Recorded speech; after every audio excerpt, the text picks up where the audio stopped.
আমি আপনাদেরকে অনুরোধ করছি, 4টি কাজ আপনারা নিজেদের জন্য খুব গুরুত্বপূর্ণ মনে করে লিখে নিন এবং এই কাজগুলো নিজেদের জীবনের জন্য অপরিহার্য করে নিন। তাহলে আমরা আমাদের সত্যিকার মানে এই যে মানব সত্তা রয়েছে, হিউম্যান ডিভাইস রয়েছে, এই হিউম্যান ডিভাইসটাকে যদি আমি সংশোধন করতে চাই, পরিশুদ্ধ করতে চাই, এর আখলাকটাকে সুন্দর করতে চাই, তাহলে এই কাজগুলো আল্লাহ রাসূল সাল্লাল্লাহু আলাইহি ওয়াসাল্লামের নির্দেশনা আলোকে খুবই গুরুত্বপূর্ণ। 1 নম্বর হচ্ছে বলবেন কম, শুনবেন বেশি।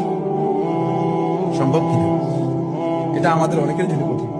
বলবেন কম, শুনবেন বেশি। এখনই লিখে নেন, আজকে থেকে প্র্যাকটিস করুন। তাহলে দেখবেন যে আপনার মানে আপনি এরপরে 1 মাস পরে যদি এই প্র্যাকটিস করে আসে, আপনি দেখেন যে আপনার অবশ্যই অবস্থার পরিবর্তন হচ্ছে, অবশ্যই অবস্থার পরিবর্তন। বলবেন কম, শুনবেন বেশি। 2 নম্বর হচ্ছে কাজ করবেন বেশি, দেখবেন কম। অন্যের কাজ দেখার আপনার দরকার নেই, অন্যের কাজ দেখলে আপনি ভুল বের করবেন।